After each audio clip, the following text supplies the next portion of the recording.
We did an experiment here at HeartMath to study how the information flows between the heart and the brain. And we actually discovered something quite remarkable, something that surprised us.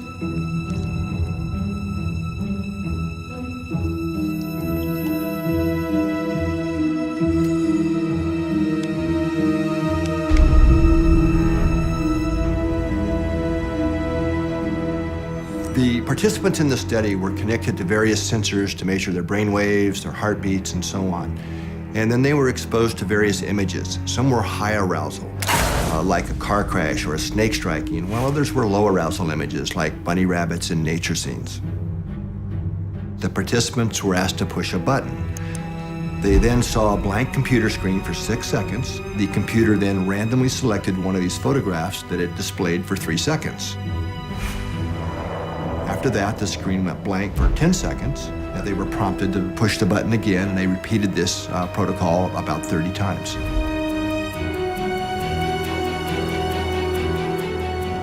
When we analyzed all the data, the results were astounding.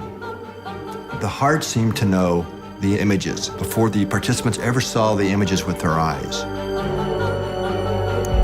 If the future picture was going to be one of the emotionally arousing ones, the heart rate started to drop about 5 seconds before the image was randomly selected to be shown on the screen.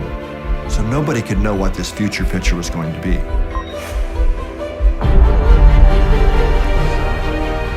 The heart had a much greater deacceleration than if it was going to be a calm picture. These results have since been replicated in many different independent labs around the world, actually. Well, a lot of people say that I don't feel it in my heart, I feel it in my gut. But here's what's really happening. The information comes to the heart first. The heart then sends a different signal to the brain, which we can measure. Then you have a brain response, and then a body response. And with the body response, like the feeling in the gut or the hair on the back of the neck, is where it becomes conscious. But the real flow of information is heart, brain, body. And this is all happening many seconds before the actual event occurs. So what this body of research is telling us is that the heart seems to be connected to a type of intuition that is not bound by the limits of time and space. But what is that source of intuition? What is the heart connected to? And how can we learn to tap into more of that? Baptiste, thank you so much for joining here today. It's really an honor for me to talk to you. I've been looking so much forward to meet you. And you have made this amazing book. It's so wonderful. I'm very excited about it. And it's out in more than, in about 60 countries? 70. 70 countries, wow. Yeah, including India, Japan, and South Korea now, yeah. Amazing. Could you tell us a little about who are you and perhaps the story about behind the story? Yes, well, that's a good question. I was a lawyer in the city of Amsterdam, and I was just I was just offered a contract with a big international law firm, and I realized that I just didn't want to be a lawyer for the rest of my life anymore. I felt cut off from my aliveness, and of course. I didn't know what I really wanted to do. I knew that I didn't want to be a lawyer anymore, but I didn't know what my real purpose was. And in this period, I was looking for my purpose in life. And I was doing research on that. And I found a video, and it was part of a web class series, A New Earth, called A New Earth, that Oprah was hosting, and she was in conversation with Eckhart Tolle. And there was one particular video that was about finding your purpose in life. And Oprah said, I think there's nothing more important than finding your purpose in life. And then Eckhart said something that really changed my perception on how to find my purpose in life. He said, you can't get there through thinking. And I was trying to think my way to my purpose, because that was all what I have been taught, think your way to the solution. And he said, you can't get there through thinking. And he continued, he said, if you want to find your purpose in life, then you can ask yourself, what do I want from life? But a more powerful question would be, what does life want from me? What does the bigger picture want from me? And he said, if you want to find the answer to this question, what does life want from me, you have to look for moments of stillness. And the best way to do that is to go into nature. So the next day, I went into nature and I started walking. And while I was walking, I asked myself the question, what does life want from me? And I was walking. What does life want from me? What does life want from me? What does life want from me? And I did this for about an hour and nothing happened. No. So I thought, well, it doesn't work. Maybe I should send Eckhart Tolle an email that it's a nonsense, it doesn't work. But all of a sudden it started to rain, and it started to rain really hard. And I just thought, okay, I need a place to hide. So I was running and I found some big trees. And while I was standing under those trees, I felt I had a heart attack. And I felt, oh my God, I'm going to die here. And they're going to find my body here. And this is probably also the answer to the question, what does life want from me? Boom, it's over. But if I would describe the feeling, I felt there was a bone in my heart. And it broke. I even heard the feeling of a breaking, the noise of the breaking of a bone. And it was very painful. And then I started to cry. I started to cry really like I've never cried before. And I had an overwhelming feeling of love and of clarity and of peace. But most of all, a very powerful feeling of coming home. And when I was feeling this, the idea came to me, Pam, you have to make a film about the heart. Wow. And it was feeling so good, and it felt like coming home. That's it. And I immediately realized what Eckhart Tolle had said. He said, Exactly. you can't get there through thinking. And this was not coming through my thinking, but coming through a feeling of powerful feeling of coming home. Yeah. So I felt this must be it. This is my purpose, to make a movie about the heart. Yeah. So then I was happy for about 2 minutes. I had this feeling, eureka, hallelujah. But after 2 minutes, my mind started to kick in. My mind said, you're crazy, you're a lawyer, so you don't know anything about the heart. And my mind said, you don't know anything about film production, and you don't know anyone in film production. But at that point, I started to follow the aliveness of my heart instead of my mind, because I realized my mind had not made me very happy until then. So I said, okay, I'm gonna follow my aliveness now. I'm gonna follow the voice in my heart. Yes. So that's how it started. And this was 5 years ago. Yeah. Amazing. Do you really think that the heart is connected to the soul and the intuition? Yes, I think the power of the heart is to be connected with who you are at the deepest level. So, if you would compare the mind with the heart, if you're on a boat on a river, then the mind can only see the next bend, the next turn on the river. But if you're on the same boat on the river, and if you are the heart, you can see the whole river from source to sea. But it's our challenge to learn to trust the heart. And we can only do that if we start experimenting with it. So the heart sees everything from a higher perspective. Why? Because it's our higher self, it's our soul. It's our true identity. And if you look at all spiritual traditions and religions, then the heart has been described as a source of wisdom and intelligence. And Lao Tzu and the Buddha and Jesus, they all said it. And science is now confirming that the heart can see events before they take place. So even science now says, okay, the heart knows things before our mind, our eyes can see it. Yeah. And I know you did some experiments about the brain Yeah. and the heart Yeah. and the higher intelligence. Yeah. Yes. Can you tell us a bit about that? The movie opens with an experiment that has been done in many independent laboratories all over the world, and I think you should see the movie to see the whole experiment. But basically, it shows that the heart can see events before they take place, and this has been done in many independent laboratories all over the world. So the heart knows before we know, in a way. So that is a scientific explanation for intuition. But also it's very interesting, when we are in a state of heart coherence, it's a state where we experience love, gratitude, appreciation, then our heart is sending signals to our brain, and our brain opens up. So we are using more of our brain capacity when we experience love. So we're more intelligent, measurably more intelligent. Yeah. So, Paulo Coelho says in the movie, you will never ever reach your full potential if you don't open your heart. Yeah. And I believe it's true. I mean, it is really our main, most important power source. I believe that a person who is disconnected from his or her heart is not living. I know a lot of people who are dead,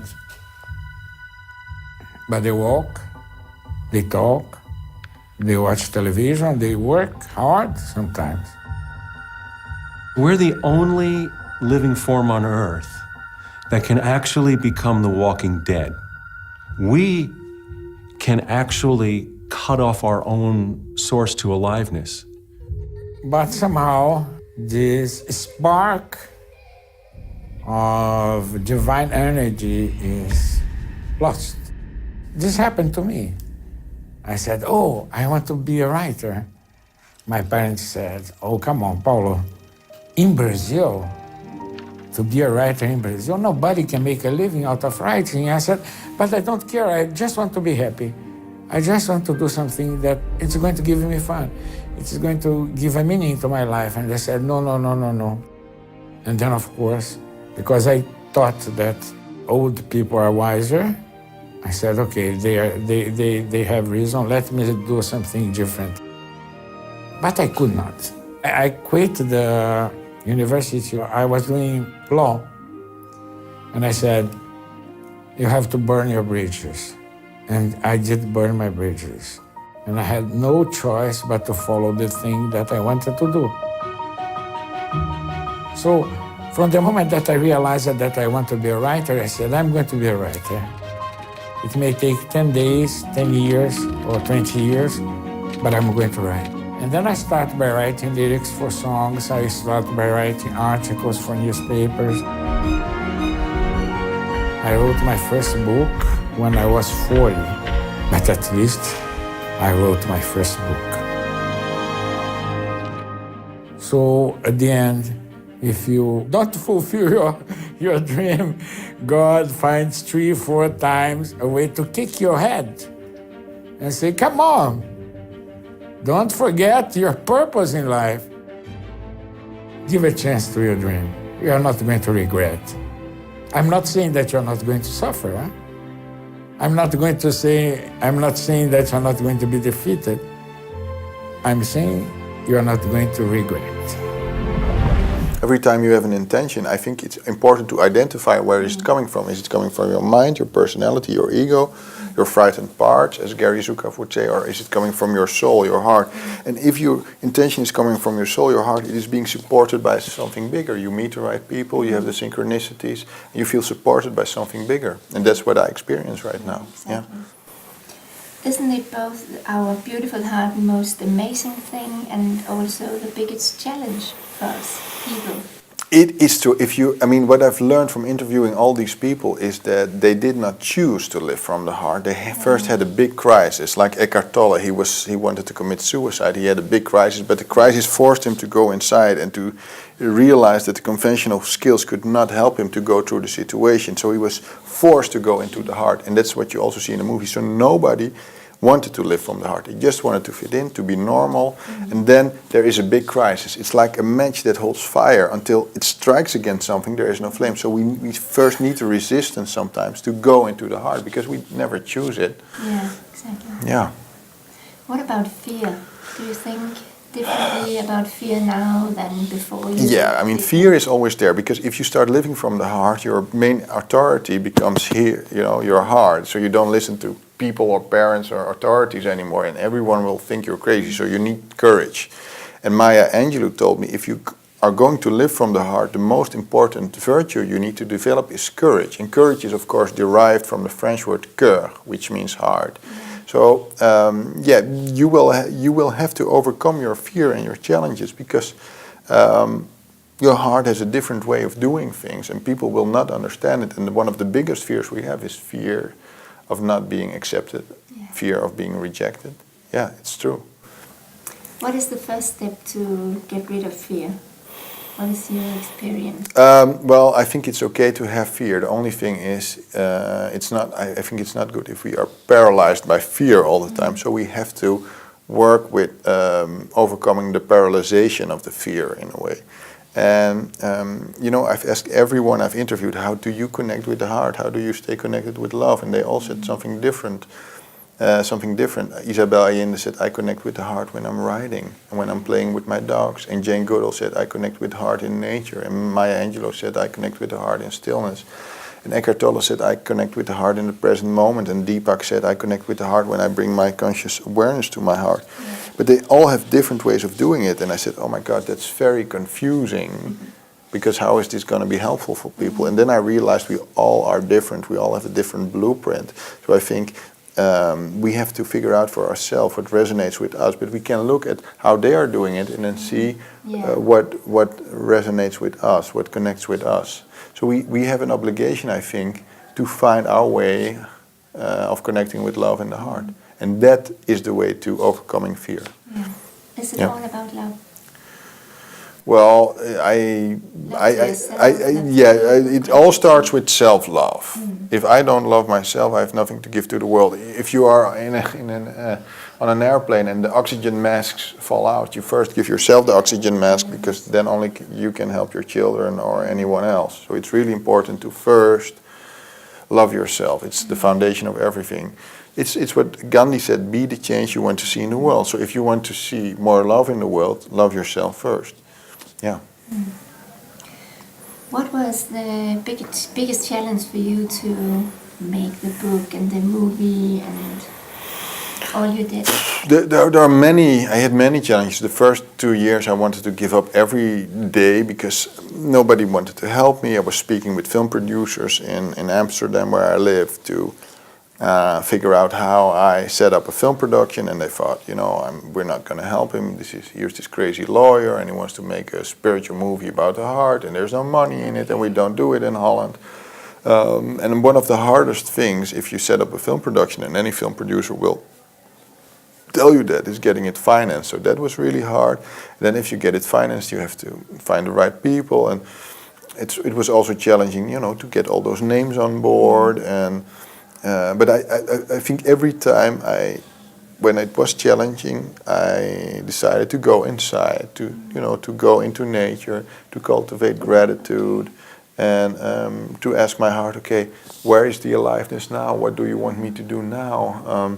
So I think every time you ask yourself, what makes me come alive now? Where is the aliveness now? And if you decide to follow your aliveness, and that's living from the heart, following your aliveness, I think then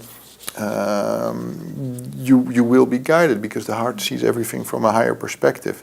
And I think every time we have to make a decision, and we have to make a decision all the time. You can look at it from a rational perspective, look at all the pros and all the cons. It's good to do that, but we also have to take into account how does it feel. And the center of that is the heart. That's where we have the communication with our higher self. Synchronicity is largely due to intuition, where we end up in the right place at the right time because of that inner guidance. In other experiments we've done, we see that the heart can know the information about 20 seconds beforehand. But in real life, our intuition's not limited by these experimental protocols. And I think we have to be careful not to say that, well, intuition's only 20 seconds before an event, because we know in the real world, it can be hours or sometimes even days before an event actually occurs. Most people instantly think about going to Las Vegas and gambling or something. If intuition really works as I'm suggesting, it's really our own spirit working with us. So it's not always in our best behalf from that interaction between our higher self or our soul, whatever you want to call it. Every culture has their own name for it, that we go to Las Vegas and just win all the time. So intuition's really our own best friend. It's really the moment-to-moment inner guidance. When we get that feeling that something's just not right, or we shouldn't do something, or it can be a positive feeling that we really should do something or go to a certain place. When we know all this about the heart and the higher intelligence, how can it help us in work, relationships, everything? Well, I know the answer is here, but... Yeah, well, I think two things are important. One of the speakers in the movie and also in the book, Mark Nepo, he says, a fish cannot drown in water. A bird cannot fall from the sky. Each creature must find their own God-given element. And he says it's easy for fish and it's easy for birds. They know their element. But it's not so easy for us human beings. Why? Because when we are born, we don't get the manual like, oh, yeah, you're supposed to be a cameraman, or you're supposed to be a plumber, and you're supposed to be an author, and you're supposed to be a lawyer. I mean, we don't get the manual, and all what we are offered is, linear, rational, logical thinking. And the challenge is we cannot get there through thinking. And I think we can only find our purpose, our life's mission, when we come into our heart. So we don't find our purpose. Purpose finds us when we come into our heart. So I think this book can be really helpful, and also the movie, to find your purpose in life. The other thing is, I asked all the people, I've interviewed wonderful people like Paulo Coelho, Isabel Allende, Maya Angelou, Eckhart Tolle, Deepak Chopra. If the heart is really a reliable source of intuition, how can we use it to improve all the important areas of our life? How can we use the intelligence of the heart to improve our relationships? How can we use the intelligence of the heart to improve our health? How can we use the power of the heart to make our career choices? And how can we use the power of the heart to improve our financial situation? And I think this book is a very practical book that can help us and support us in using the intelligence of the heart to improve all important areas of our life. Beautiful. A lot of people have a lot of challenges about listening to their intuition. Yes. Is it the fear? Is it the intuition? Do you have something you can say about that? Is there an easy way? Well, you have to be able to you have to spend time with yourself, and you have to learn what makes you come alive. And I was just in a radio show in LA last week, and there was a woman calling into the show, and she said, I connect with my heart when I play the piano. And I discovered that when I was 55. And you need to do the inner soul searching in a way, because what I've discovered from interviewing all those people, there is not one way to connect with the heart, because we're all different, we all have a different blueprint, and we have to discover for ourselves how we do that. In the book there are many ways from all the people I've interviewed, and we have to identify, okay, what resonates with me. For one person it's like, what Jane Goodall does, going into nature all the time, and another person needs to meditate, and another person does it through yoga, and another person does it when she's painting. And a lot of people have it when they are writing, and when they start writing they connect with their heart. So we really have to make that time for ourselves to discover how we connect with our heart. But I think that it comes down to one thing, in every moment ask yourself, what makes me come alive? The power of the heart is to be connected with who you are at the deepest level, which is life itself. And if you are connected with life, then you will feel the aliveness. We are not human doings, we are human beings, and from being connected with life we experience the power of the heart, and from there on everything flows. A lot of people come up to me and they say, I don't know if I'm connected with my heart. And I say, well, if you feel aliveness, if you feel excitement, if you feel enthusiastic about something, then follow that, go follow that. Don't make it too difficult. It's really very simple. So keep it simple, and don't think, meditation doesn't work for me. Yeah, if it doesn't work for you, figure out what works for you. Yeah, exactly. It's very individual. Yeah. Thank you so much for all this. I'm very honored to talk to you. I'm looking forward to see you again. I'm sure I will. Yes, well, it was so good to be with you. It was a privilege to be on your show, and I would like to say, if you want to know more, please go to our website, thepoweroftheheart.com, and I would like to invite everyone to also like our Facebook page, The Power of the Heart. You will recognize it because of the blue vignette. It means it's our official Facebook page. And if you like the movie and if you like the book, please share it with other people. Exactly. Because if you share from your heart, and if you are connected with the heart, it has a ripple effect to the world. And that's how we change the world. I will write Heart all by the heart. links for them, I promise you. Thank you so much. Thank you so much. Thank you. It was a pleasure. Thank you.